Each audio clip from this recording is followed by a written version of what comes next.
Possible. And we're recording. Okay, hold on. Fix my hair. Okay, we're recording. All right. So thanks everyone for being here. Um, this is a presentation about performance assessment and how it plays into the accreditation system. So I'm Jake Schuler. I'm a consultant at the Commission. I am in the professional services division. I spend most of my time talking with multiple subject and single subject programs, as well as career technical education programs, and then helping to coordinate the accreditation site visits. And let me turn it over to Marissa and Julie to introduce themselves. I'm Marissa Luna Lopez, and I am a consultant working here with the performance assessment development team. And Julie. Hi, everyone. My name is Julie Holmes. I'm a consultant with the Commission working on the performance assessment team. And I was telling Marissa and Jake that I did not get to hear this presentation during the MFIC conference because I was busy with another facilitating another room. So I'm excited to listen and learn and be here today. So turn it back to you guys. And I believe Heather's in the room as well. Right, I was just going to say, I think Heather was here.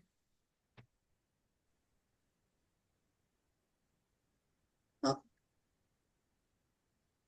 can you hear Heather? I can see she's talking.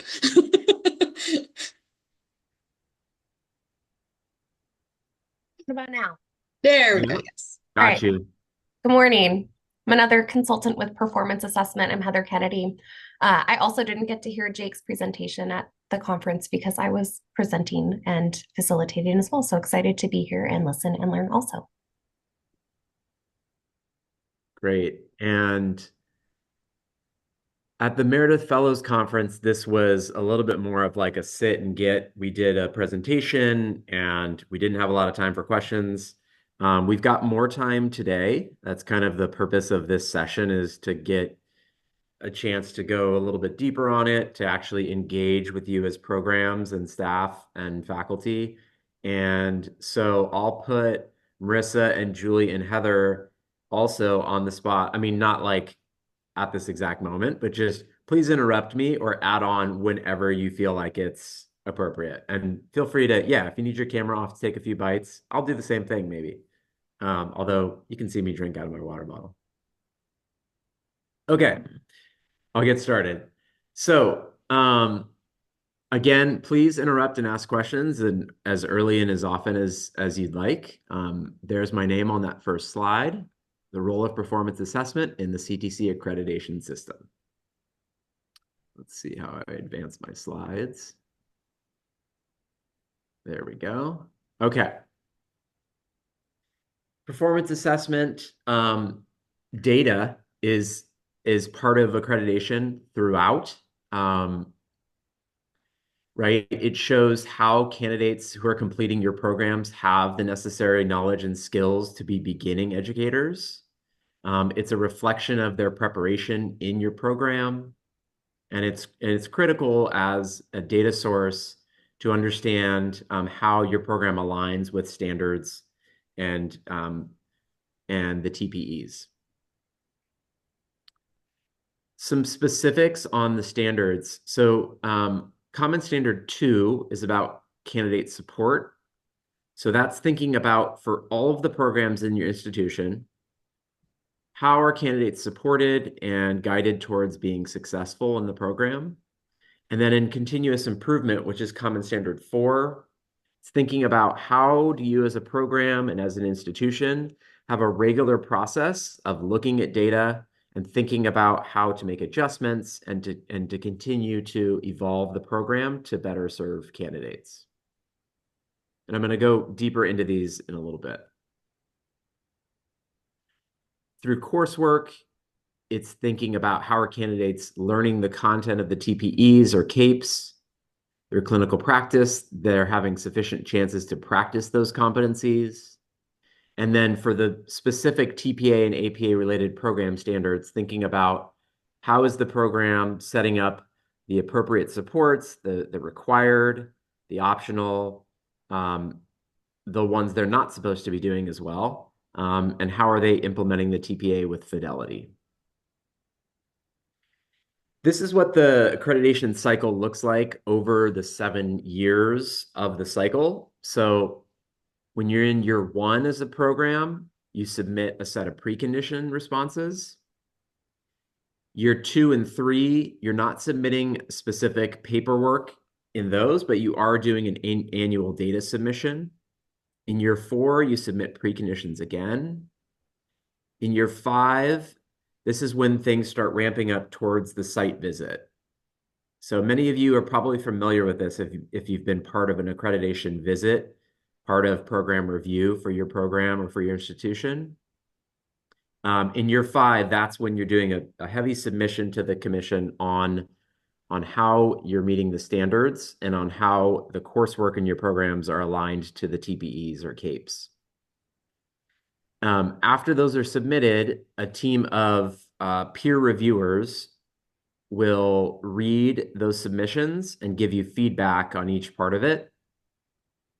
And then your response to that becomes part of what leads into the site visit. And on the site visit, there's a team of peer reviewers who will visit either in person or virtually your program to look at how you triangulate the data, right? So it's the submissions that we have from years 1 through 5, and then talking to your actual candidates, your completers, your faculty, putting the whole story together to see how your program is meeting all of the standards. If there are any areas that need to be followed up on, so if there's any stipulations or follow-up areas from the report and from the visit, those happen in year 7 of the accreditation cycle, and then you would start all over again. I think the most important thing about this whole visual, though, is that if you ever have questions, and I guess you should have questions about how your program is meeting program standards, common standards, or any part of the accreditation system for the commission, we don't want you to just be thinking about the submissions. We want you to be thinking about commission staff as a resource for you to know how that's happening and to help you illustrate it as a program. Programs can meet the standards in unique ways depending on how your program is set up, what your population looks like. It's all very dependent on your structures and your particular type of program. But commission staff are available to talk about these at really almost any time. We have scheduled office hours throughout the month. Almost every division of the commission staff has office hours.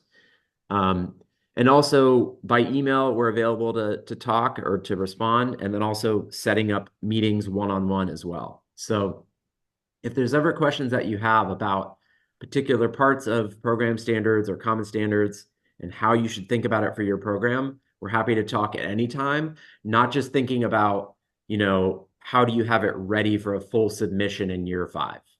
We're happy to talk at any point about that. Okay. I see a lot of chat things. I think this may just be people putting their name in. Okay, cool. All right. Any questions so far? Or additional thoughts that any other consultants want to add? Okay. Keep going here.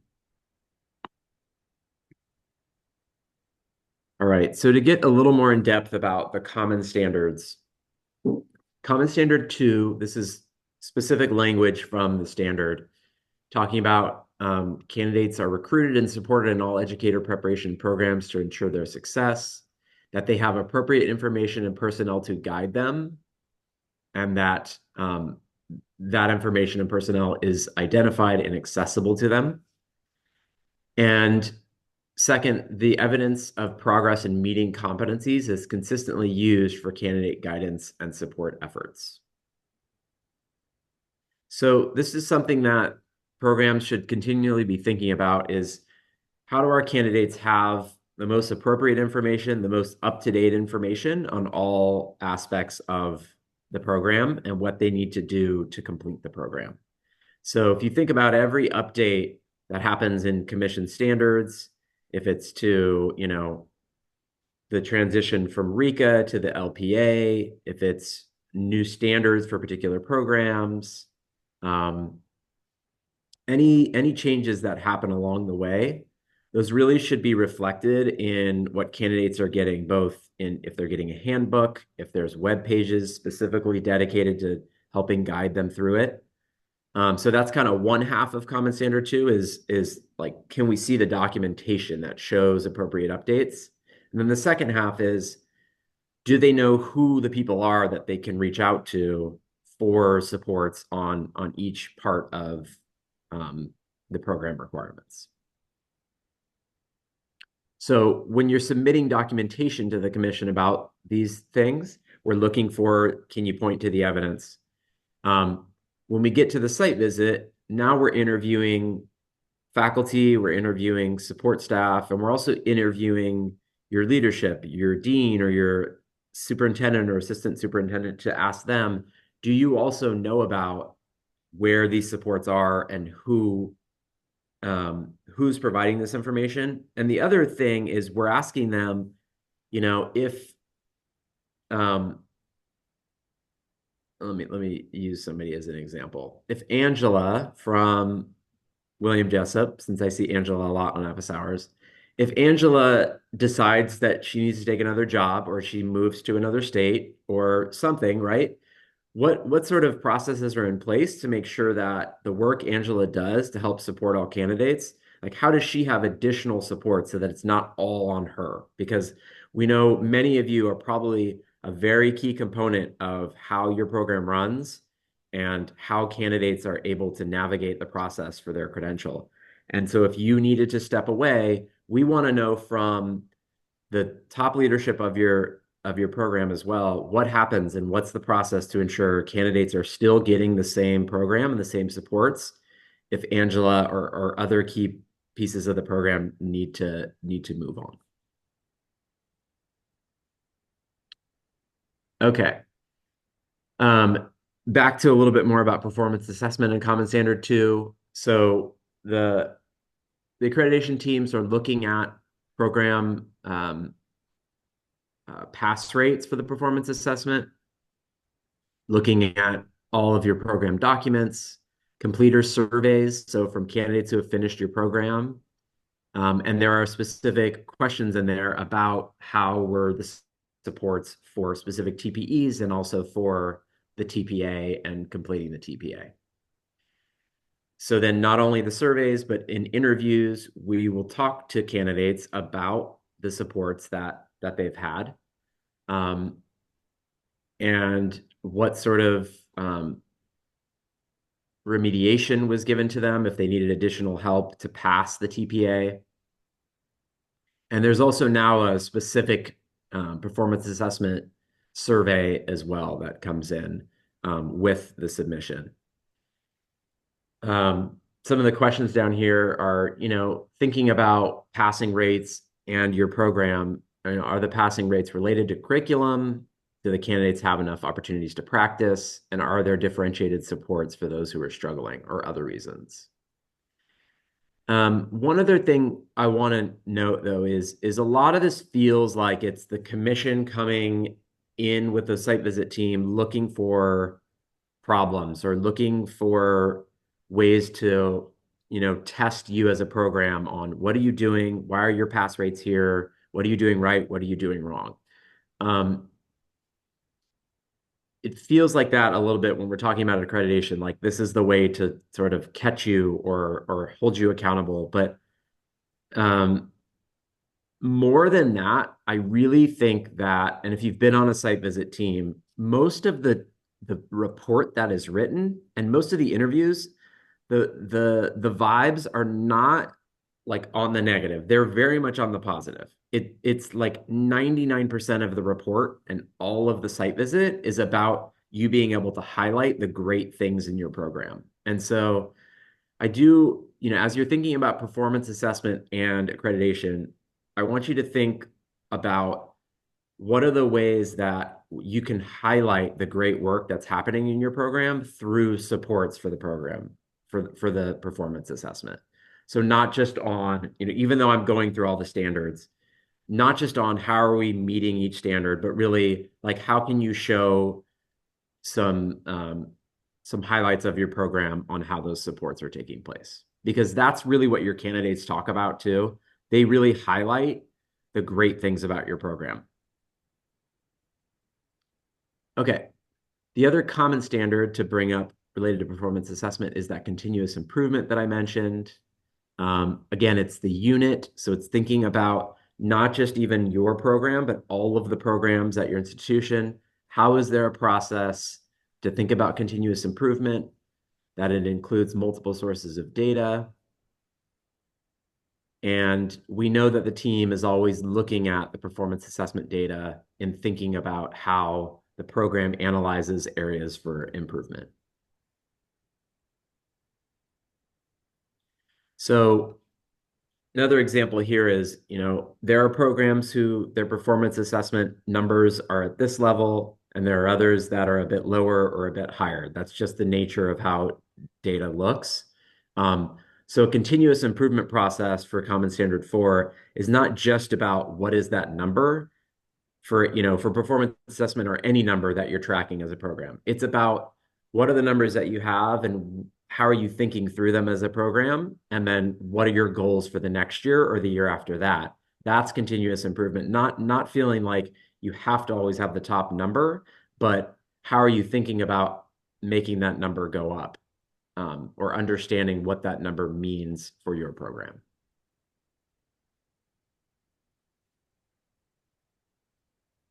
All right. Some of the specific data available, Results Analyzer is that, the most real-time performance assessment data that you have access to.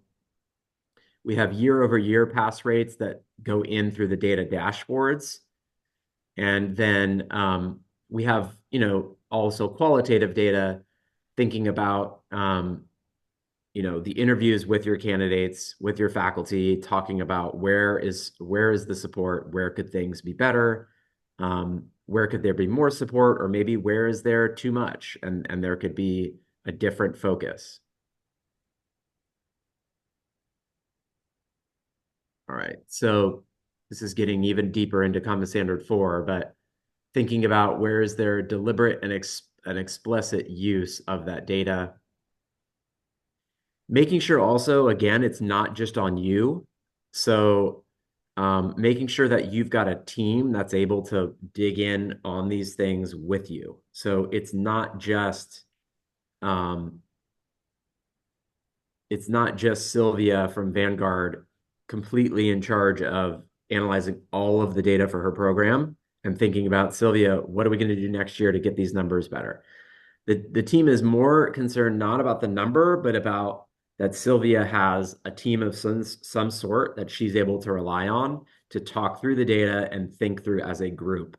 And that also you're involving faculty and candidates or completers who have things to say and have really great insights on where improvements could happen.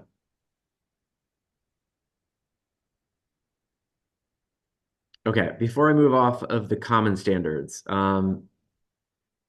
any questions or things you want to add? Or in the chat. That's a good idea, Marissa. Or also, Julie, Heather, or Marissa, if you want to like tee up questions in a different way than I feel like I'm maybe putting them out there, feel free to also do that to get people thinking about it. All right.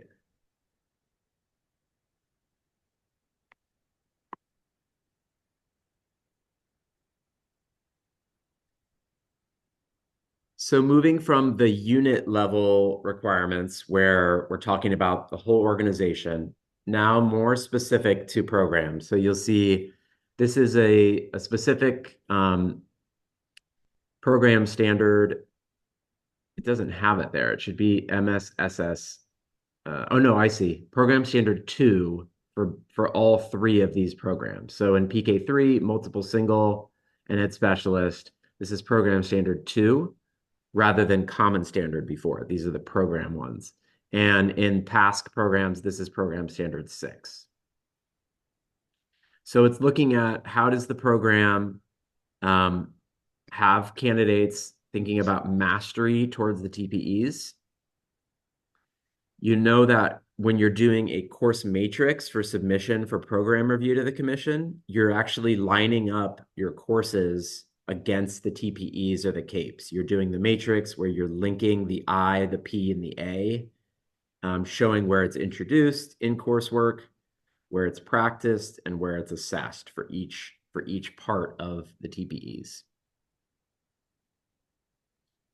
So performance assessment is tied in here because we know that the performance assessments are aligned against the TPEs and against the CAPEs.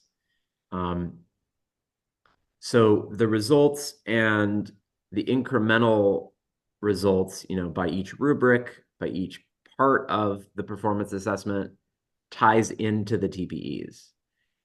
You've probably also seen this in the past year or so with the secondary passing standard, where for candidates who did not meet the passing standard for the particular performance assessment, but qualify under the secondary standard, you as a program are helping them be able to still be recommended if they can show that they still met the competency under the particular TPEs that line up against that performance assessment. It's not the easiest thing to match that up. And we do hope that as programs, you're having the candidates take a lot of the onus on this, right? So like they should be thinking about, this is the part of the performance assessment that I met the secondary, not the sort of primary passing standard, but the secondary. And then they're asking you, or they're figuring out where in the program was I able to show competency in this, right? Were there courses where I had particular assessments or a product that showed that I did meet this particular TPE area? Are there observations and feedback from my program supervisor showing that I did meet competency in these areas? And therefore, they'd be able to put together that portfolio or that evidence, and then you would be able to recommend them on that secondary passing standard. And then, as we've talked about, being able to think about the aggregated performance assessment results for all of your candidates could help you think about where maybe additional content is needed in those areas.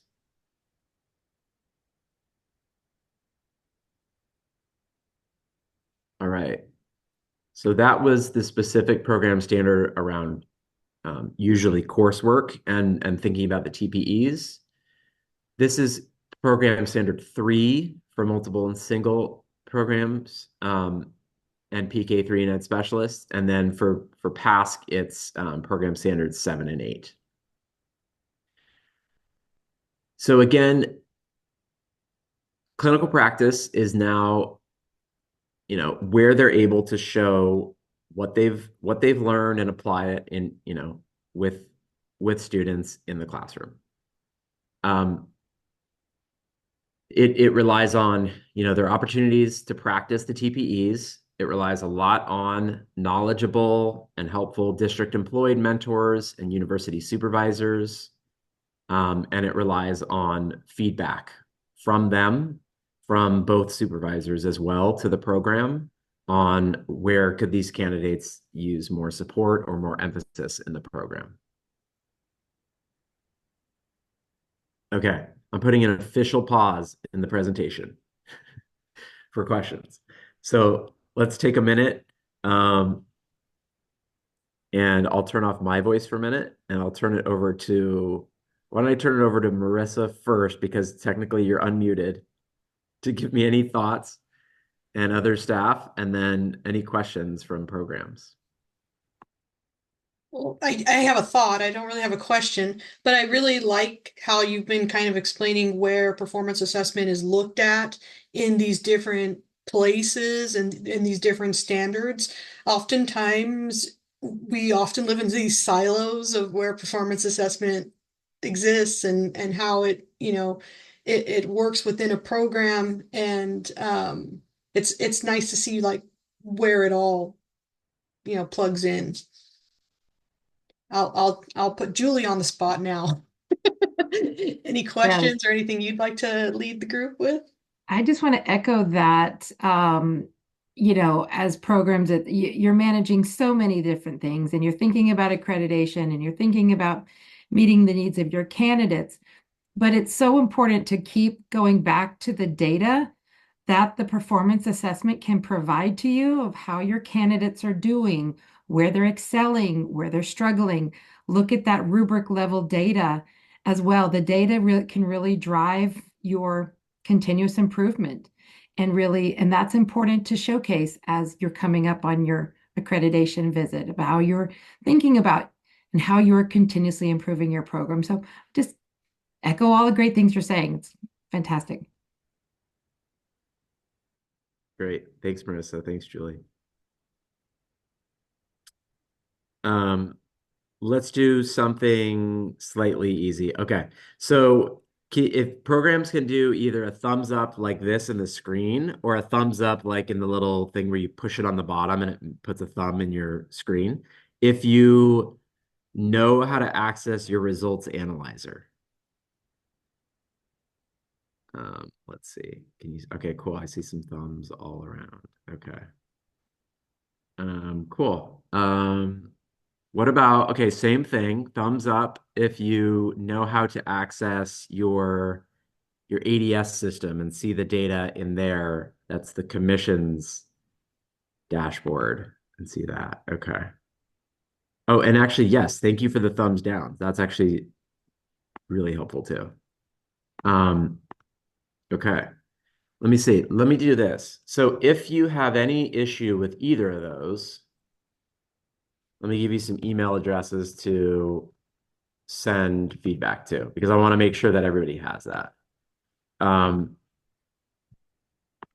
Because like as Julie said, you know, as you're leading up to your site visit or all throughout the accreditation cycle, there is always an emphasis on knowing that the program has access to that data. And so when we can see it from the commission side and our site visit team can, we definitely want to make sure that you also are seeing it because we don't want to show up and say, what's this number? And you're like, where did that come from? So let's have that conversation early. So here's my email address. Well, not Jake Schuler, but this is the multiple single email address that is really helpful because if I'm not there, then other staff that I work with can see it and I'm happy to find the right people. So if you ever need help figuring out how to log in and see that data, please let me know.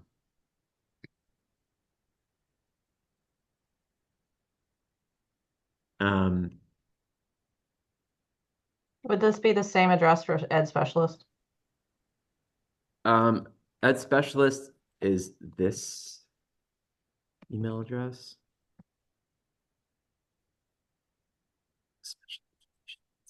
Yes. And I'm happy to be on that too, if you want to even put both of them. That way they understand. Hearing that. That way they know why they're getting an email saying, Jake told us to email you. So I'm happy to be on there too and just help make sure the right person gets it.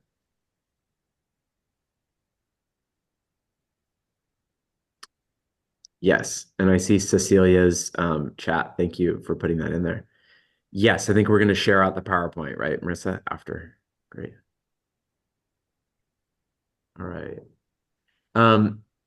As you probably know, this year there is a pause in this cycle. What did I do? Okay, there we go.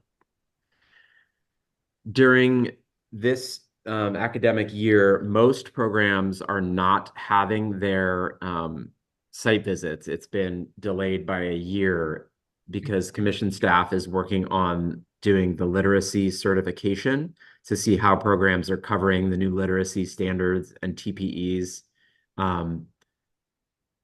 So that's a huge process that's going on this year. So your programs all have been thinking about that because every multiple subject and ed specialist program had to do a submission showing how that coursework is covered. Or, sorry, how TPE 7 is covered in coursework. So if you thought you were having a site visit this year or next year, it's likely 1 year further on.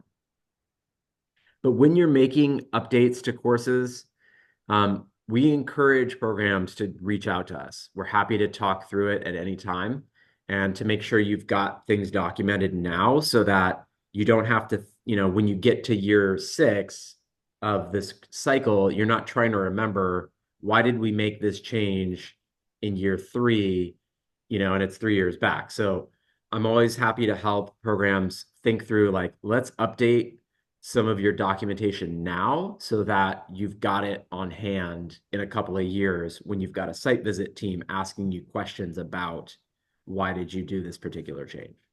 And you may have your own documentation for it, but I can help you put it into the documentation that the commission asks for later in the process. And that way you've got it in that right format as well later.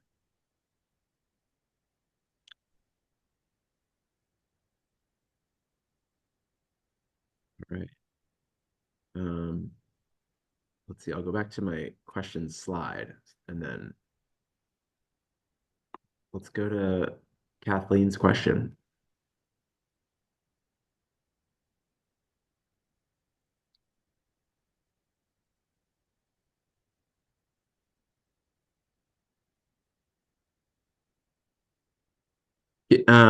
Kathleen, do you mind unmuting and telling us a little bit more about what you're thinking for that Yeah, good question? morning. So I'm Oh my God, I performing. love your background, by the way. Thanks. It's Pee Wee's Playhouse, not actually my house, Yes, but I wish it was. Um, for those days. so I'm doing a lot of the CalTPA coordinator duties in addition to teaching ELD English learner theory and methods courses. And so I'm working with students in a multiple different angles here. And for my secondary music, PE, ELD teachers, there's very little about applying the standards to those particular classes. They're performative classes. So I'm telling them especially to focus on like the speaking and listening because those are, obviously strengths of their classes. But I haven't seen many resources at all, even on their content pages for like the different disciplines. I've looked there. There's Mm. nothing about ELD supports for students on content pages for the different disciplines. When it comes to ELD standards, a lot of what's out there tend to focus on the core classes. And so for those students who really want to, show support for their students, it's more guidance as far as what's expected, what can be done, just because it's one thing for me to tell them, but it's another thing for them to see resources from CTC so they feel that they're getting more guidance. Does that make sense? It does. Kathleen, what program are you from? I'm just trying to like, I'm up in beautiful Cal Poly Humboldt. nice, nice. Yes. Have you ever come to the office hours that we do for multiple and single subject programs? Because I feel like this might be a good place to kind of hear from that group and also from staff for that. I'll be happy to. I have not, but I will Okay. be happy to do that. Yeah. I So teach on Thursdays, which is part of the problem, but I can figure out a way to make it work. so the next one is December 3rd Mhm. at 10 a.m. And let me see. Let me put the links in the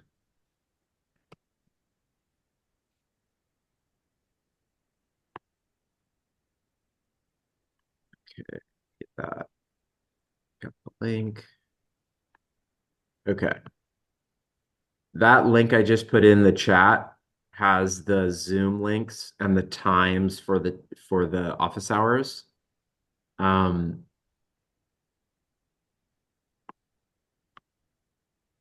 it would just be a good space to kind of raise that because there's a lot of other programs on there too. And so I think it would help facilitate that conversation really nicely if you're able to make that. Yeah. Oh no, I will. Great. Thank you. Yeah. And then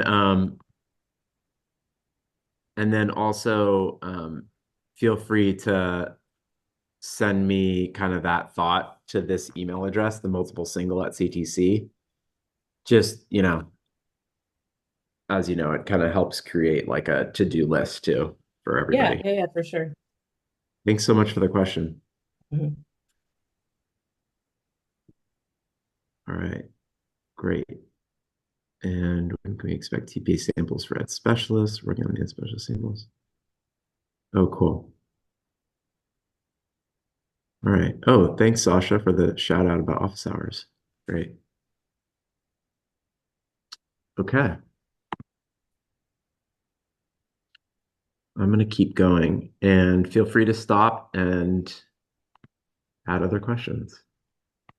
Okay.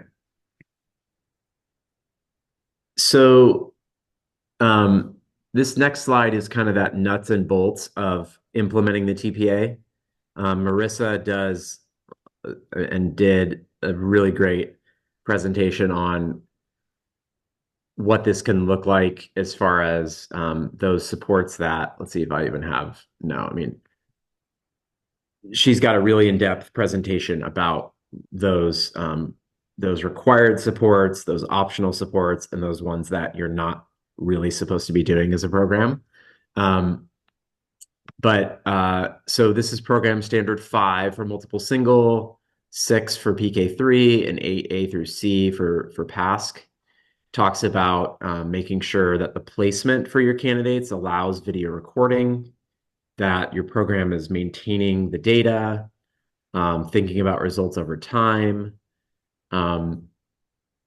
I know we emphasized this at the conference as well, that making sure your candidates have copies of their submission documents, right? So like when they're writing their reflection, when they're submitting their videos for the TPA, they obviously don't want to just put that in like the website where they push submit because then it's gone. So make sure that they're saving that on another document somewhere because if they need to redo any part of it, you want to make sure they have it and they're not going to be able to get it back easily, or if at all, I don't think, from the contractor.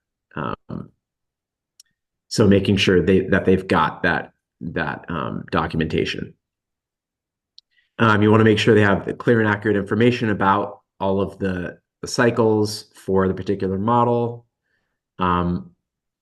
Make sure that they've got formative assessment opportunities throughout the program. So again, Marissa has the last session and also the RDI TPA panel has been talking recently about that integration of the program and the TPA. So that program standard 5 really speaks to this, ensuring that the candidates aren't seeing the TPA and the type of tasks they're required to complete in the TPA for the first time when they're doing that, right? So it's important that what's in the program looks like the TPA, and it feels a lot like some of those requirements. And because that is a good way to assess candidates and work with candidates in the first place, and because it sets them up for success on the assessment.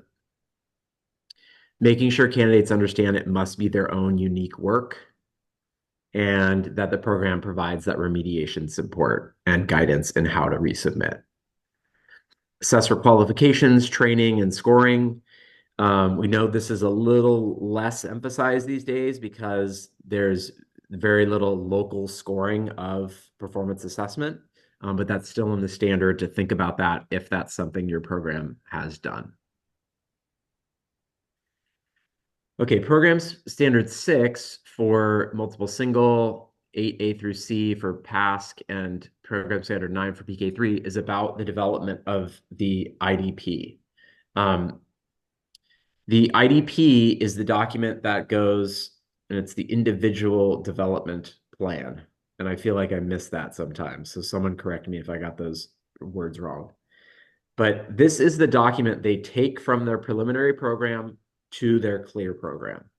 So they should have a copy of this in order to take it from the prelim and say, here are things where I think I could continue to work on in induction in the CLEAR program. So, yeah. So the results from the program and from the performance assessment are critical in being part of this. And yeah, we have the reference here from the secondary passing standard PSA, which talks about definitely having that link. So the areas where candidates were required to go back and show for the secondary passing standard, those should absolutely be on the IDP as well, so that they become areas that candidates continue to work on during their first years as a teacher. Yeah, and I'll speak to this one. In CCAC, if anybody came to the assessments session, I gave this example of a candidate that in the program that I was working with before I came to the commission, where we recommended someone for their preliminary multiple subject credential with the secondary passing standard for CalTPA 1. The candidate I had worked with her for 2 years because she was an intern, part-time study, full-time work. Observed her personally 24 times, 12 times per year, 6 times per semester for 2 years. And every single observation, she was able to do a really nice job of demonstrating that TPE. We had a pre-meeting where we talked about the observation. We did the observation. We had a post-meeting where she was able to reflect on it. We tried new things, built on it. Great. I taught a couple of the classes that she was in. She got A's in those classes, and then the other classes that she had, she got A's and B's in all of her coursework. And when she did Cal TPA 1, I think she just maybe lost steam and scored poorly on the reflection part and missed the passing standard by 1 point. And so we recommended her with the secondary passing standard, and the data and documentation that we collected had to do with all this great observation time, wonderful reviews from local administrators that had been seeing her, great reviews from her local and learning director. All her other instructors said she was really great in class, and that right there made for compelling documentation that this candidate was ready to go. And when we did develop her IDP, we talked about maybe she needs to spend a little bit more time in that reflection mode to and she knew when she looked at that, she's like, yeah, I just kind of lost steam there and didn't put as much effort into it. So I'm going to make a stronger effort when I go into induction to really reflect on my own practice and to develop as a professional educator. And so that secondary passing standard, it really is there so that the program can say, yes, this person is prepared and this is how they've met these other pieces. And by connecting it to that IDP, the candidate can continue to work on those pieces and work on it. I think if I were to think back to my first year teaching, I was 21 years old, and I cannot believe that they gave me a class full of kids with special needs. But I wish I would have kept a journal to reflect on it. And every year, I think I got better. I really hope so. But 21 years, later, so it's something that I'm still doing as a professional educator. And I shared that with her, and I said, you're at the beginning of this, and moving forward, it's something to really think about. And so I just wanted to share that little bit with the group, especially as we look at the secondary passing standard and who really should this should be applied to. Thanks, Marissa.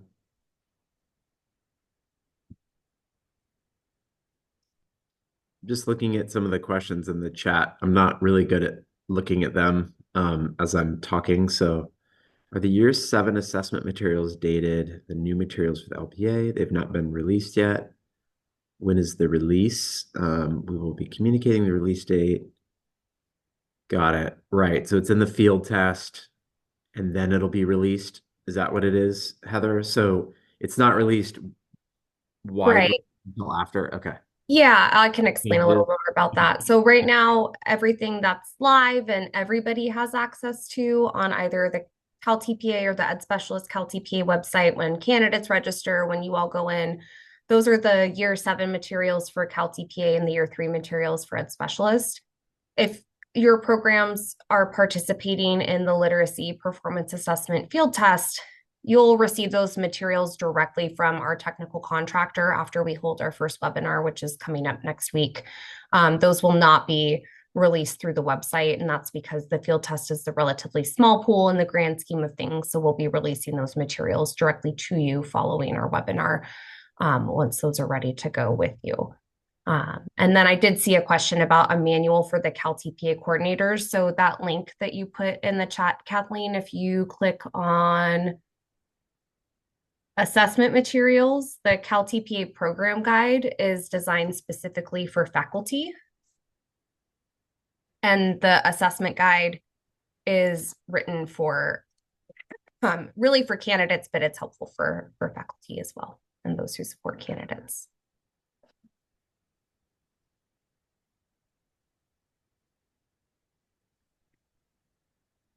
Okay, so is the click on assessment materials on that page that she linked Yes. there?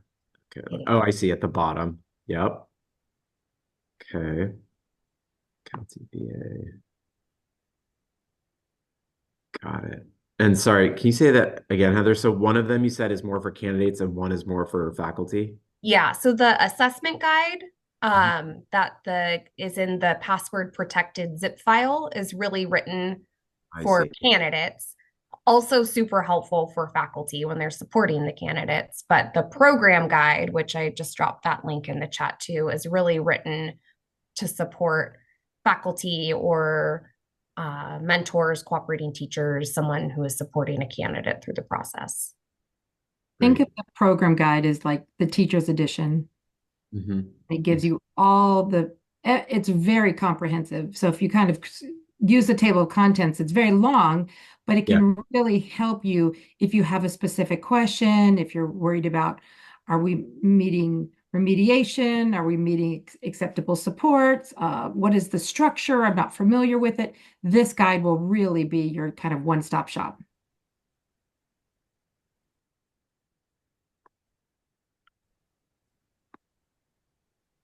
Super helpful. Thank you.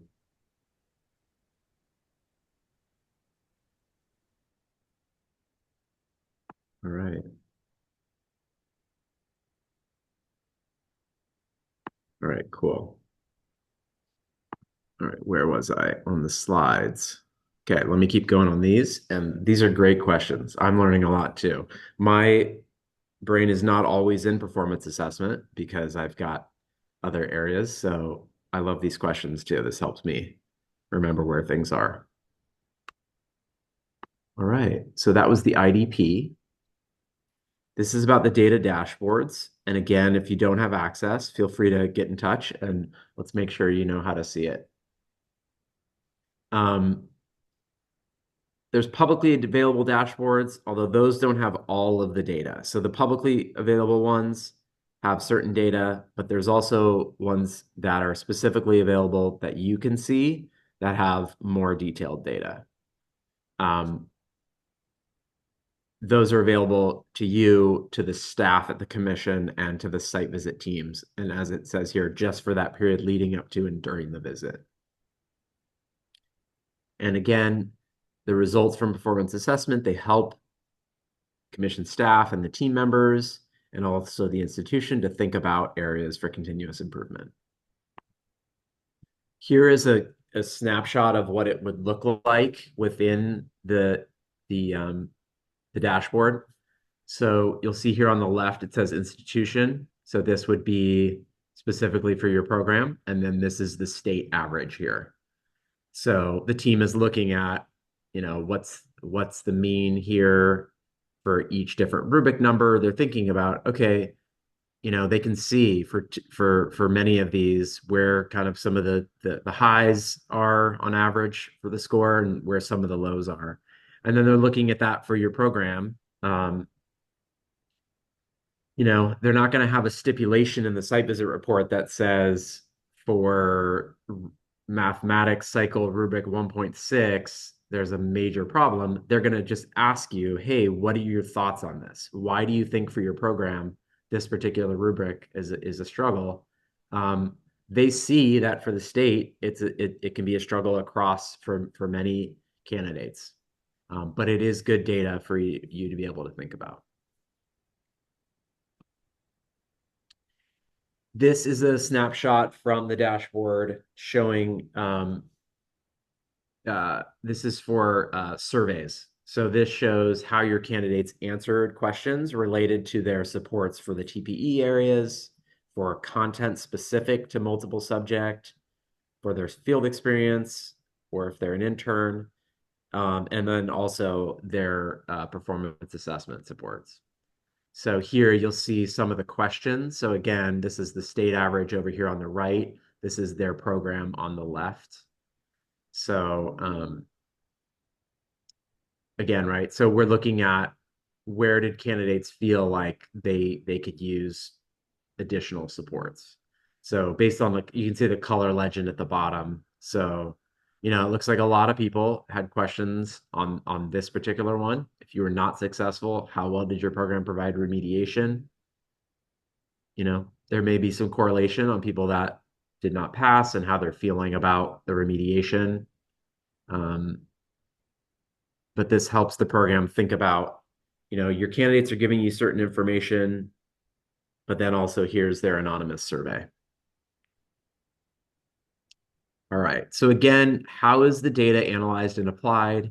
Anytime during the 7 years, staff are looking at data.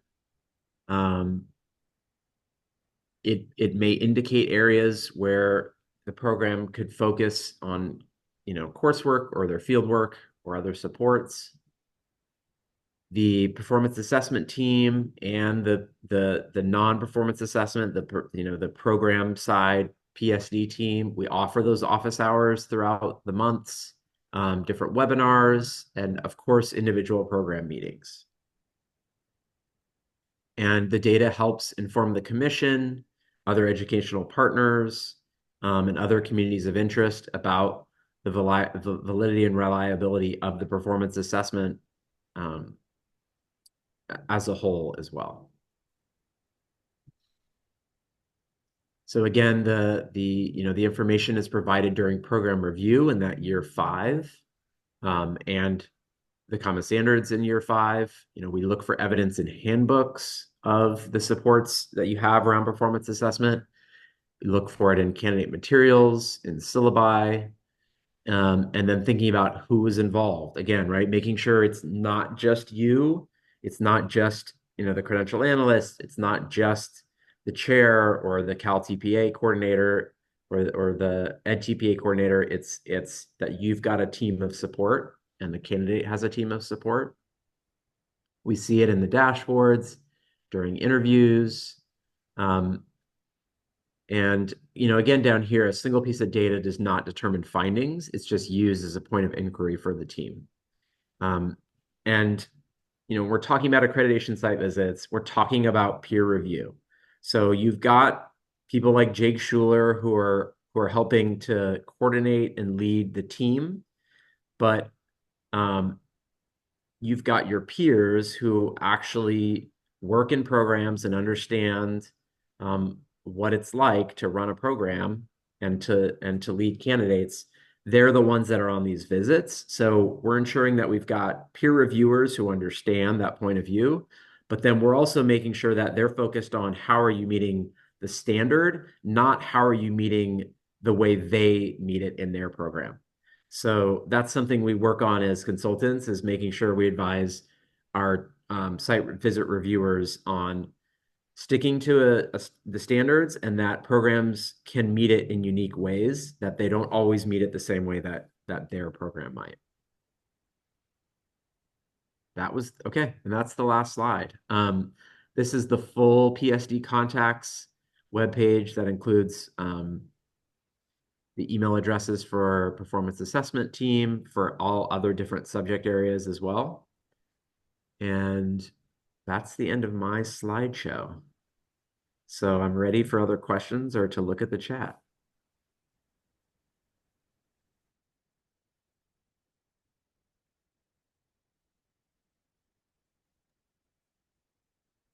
All right.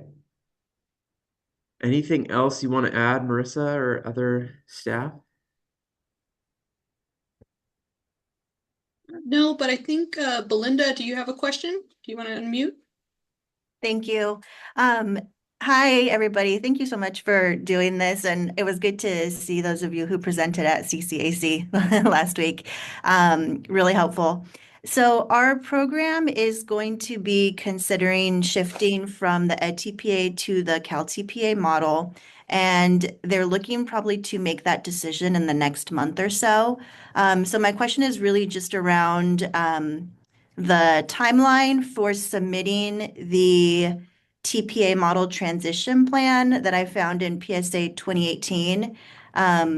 So how soon should we be submitting that? And then what is kind of like the timeline for getting feedback on that in terms of whether the transition plan is approved or whether anything else needs to be refined? And then secondly, I'm assuming we'll need to update in ADS our TPA model after the transition plan is approved. So just kind of wanted to double check my understanding of that timeline and those processes. And I think I'll turn that one over to our director, Amy Rising, if that's okay. You want to address that Sure. one? Hi, Belinda. Thank you for your questions. So a couple of things. Yes, if you could fill out that transition plan just so that we know you're switching. That's very helpful. Also, we're happy to talk as a performance assessment team with your team. If that's helpful as you're making this decision, please let me know. We'd be happy to set up that meeting. So there is that piece of paperwork. It's pretty straightforward. And I believe, Jake, would it go to you? Who would you like that to go to at this point? Should it go to Aaron Sullivan? We were just working on this for somebody a few weeks ago. I think Okay. Zoltan actually is reviewing them now. Oh, okay. Well, you can send it to him. So we'll Yeah. put his, Marissa, would you put Sultan's email in the chat for Belinda? And then the only other thing that we will do once this is the determination has been made by your program and we review your app, form, it's really pretty much a just we need to know that you're doing this kind of situation. We will reach out to you and set up some onboarding with evaluation systems to make sure you're clear about all of that. So that would be the only other thing that we would want to do with you because we'd want to understand your timeline for change. We'd want to be there as a team to support you in any way and understanding the differences in the two models. And we'd want to make sure you have access to all of our supports that we offer. Help you understand when our office hours are, help you understand how we support candidates and candidate office hours and things like that. So that's what we would want to do with your team, Belinda. So if you send that off to Zoltan, CC me and I'll have my email can go in the chat too, and then we'll reach out to you and talk through all the details as well. Thank you so much, Amy. You're welcome. And then Belinda, as far as ADS, you can send a note to me about that, and I'll figure out what the timing is to make sure that when you put it in, it gets reflected correctly for each year. So let me, if you wouldn't mind sending me a message, and I know you have my email address. So yeah.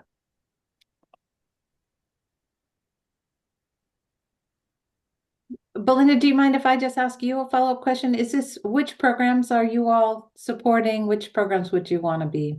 Sure. So this will be for our multiple subject, single subject, and education specialist programs.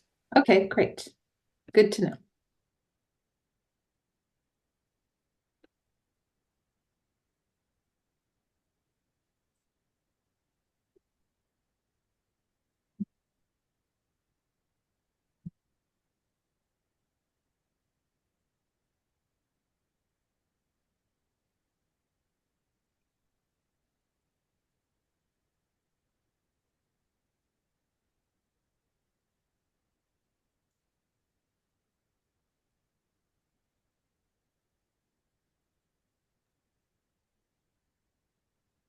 Okay. I'm just catching up on what's in the chat. Anyone have other questions? Earlier in the presentation, you talked about, where to contact to get access to results. Make sure you have access to results analyzer and ADS. I don't know if we want to just throw those email addresses in the chat again, just in case someone or may have missed that. Yeah. Yeah, for sure. Yeah. So I had asked, does everyone know how to access Results Analyzer and or the ADS system? Um, if Results Analyzer access questions come up, I would need to get those to someone else. So I don't know which email address do you think would be best for that one? You can use that same CalTPA at ctc.ca.gov.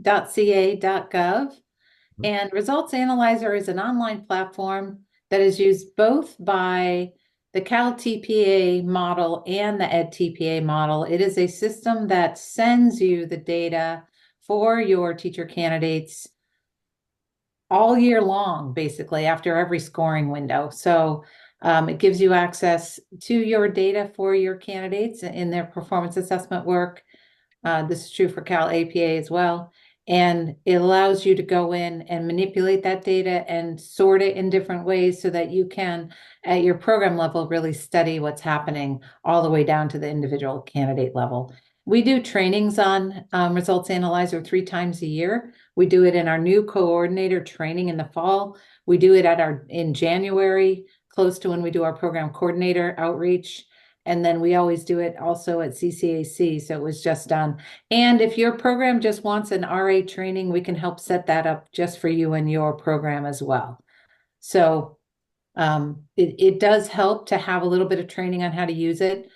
And anyone that's on your team that loves data, this would be a good member to bring along to one of these trainings so that they can really see all the different ways that you can look at your data and think about its impact on what you can do to support the candidates, and then also what you can do for program design.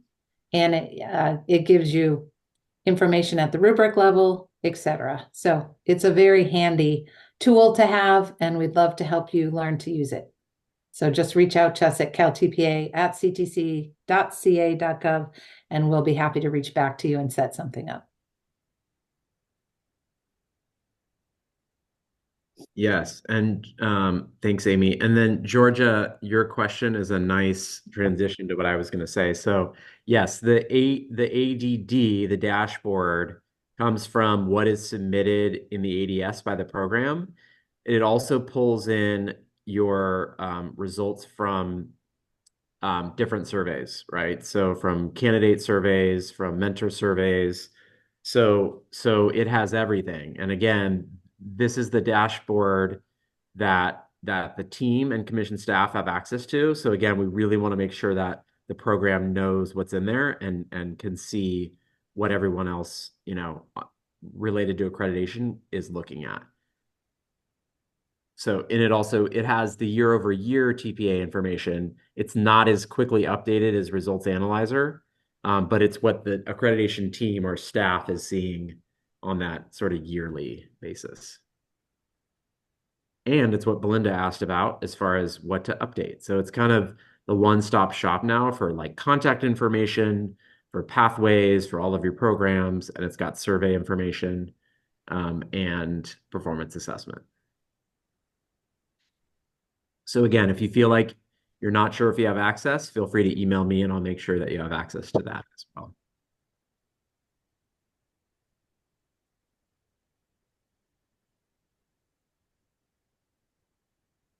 Okay.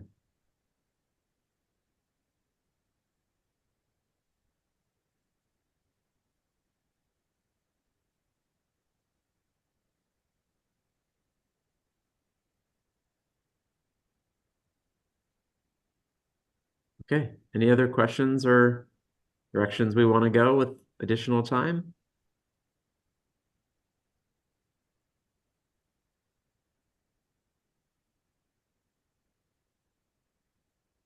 Got another question. It's the webinar. Yeah, Heather. Yeah. Sally, it's on November 20th. An email went out to the designated coordinator see you're with USC, so it would have gone to Frederick at your program. But I can forward that to you as well. And I just saw your email in my inbox, but I think I answered your question here. So I'll forward you the registration also. And Heather, do you want to just talk? There's a whole series of webinars coming up for programs. Yeah, if you're in the field test, we have, I want to say it's 5 that are on the calendar. So evaluation systems was the email came from evaluation systems from the technical contractor with all of those dates and the registration links. So I will make sure that you get that information. And those of you who are not in the field test with us, we are also going to be offering just what is the coming attractions of the LPA, so to speak. In other words, what can we tell you now so that you can have some heads up time to really kind of think about supporting candidates. We did a whole series last summer. We had 5 webinars that repeated so we could try and get to as many of you as possible, and we recorded that. So we're happy to send you that summer recording about the LPA, but as we move into January, February, March, we'll be also holding additional opportunities for those of you who were not able to join the field test or the pilot test so that you can also understand what the expectations are as we come into the summer of 25, 26 and have that literacy infused performance assessment opportunity for our candidates so that they are not taking RECA and a performance assessment. They're just taking the performance assessment, and then the literacy requirement is part of that experience. So just want you to know we'll be getting that information, continuing to get that information out to all of you.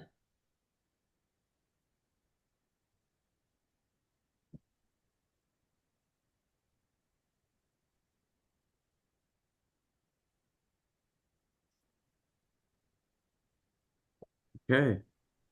Marissa, anything else you want to cover, or we'll just say thanks to everyone for joining, and we'll be sending out the PowerPoint, right?